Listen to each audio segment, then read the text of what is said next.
A wise person once said to me, "The Bible is a library." That blew my mind and changed my mind about how I read the Bible. Let me talk to you about that a little bit. The Bible is a library. The reason that was important to me is that when I first tried to read through the Bible, I'd read and then I'd get stuck, and then I'd come back again later, maybe years later, and start at the beginning again and get stuck, and I'd never finish it. I'd never read it all. And I felt like I was a failure somehow. But the idea that the Bible is a library, a collection of books, changed my whole perspective. So think about a library. When you go to the library, you don't think about, well, I've got to read this one first, and I can't read this one until I've read that one, and I can't start that one until I finished all of that one, and I'm only going to read these two, and I'm never going to get over here. And so if you think about the Bible in that way, you can think about being fascinated in a beautiful library where you're drawn in and you say, I wonder what that is, and you pull that off the shelf, and you pull that off the shelf, and maybe you read all of that one or part of another one. So I say all this because this is the point when people read through the Bible that they tend to get stuck and quit and give up. Don't give up. Stay in the library. That's why I wanted to take this approach of the Bible in 40 words, because even if you just get one word from a book, there might be enough in that one word to open your mind, and you can move on to another idea. And maybe you'll go back later and revisit it, because maybe you'll read that whole book next year if you don't read it this year. So stay in it. You don't have to read in order. Keep going. This week, we're going to try Leviticus, and it's a very different kind of book. So, the Bible is a library. Think about that. Let me tell you about some of the books that I have. This is a storybook, the Book of Virtues. I read a lot of these stories to my kids. This is a cookbook. My son got it for me for Christmas, and I've used it. It's great. This is the manual for my car. I keep this in my car and I need it. This is a dictionary, very important. I've used this, I need it. This is my hymnal, quite precious.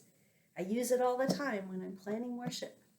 So if you think about these kind of books, and you may have books like this or these type of books, you don't read these books in the same way. You probably, unless you're a car freak, haven't read your car manual from cover to cover. You go to it when you need it. Likewise, a cookbook. You've got your favorite recipes. You probably don't read it from cover to cover unless you're a big foodie. Again, a storybook. So you've just read a couple of storybooks, or parts of them if you're reading along. Genesis and Exodus have stories that you might have pulled out in the past, and maybe you've read through them. But Leviticus is a different kind of book. It's a law book. And so much like my manual, you might not read it from cover to cover, and that's okay. What I want to encourage you to do, where's my Leviticus, is if your Bible has headings, just scan the headings. See what's interesting. See what captures your imagination. Read parts of it, the food laws, the laws of how to do offerings, all of those kind of things. Get a sense of it. Here's another visual. The Bible was originally a collection of scrolls. They didn't have an order. They would be used and read as needed. Some read more than others. And so Leviticus is a book that would have been read by the Levites, the tribe of Levi. You might remember that name Levi from Genesis. All of his descendants became the priestly people, and they would have needed these laws. And so they strike us as strange.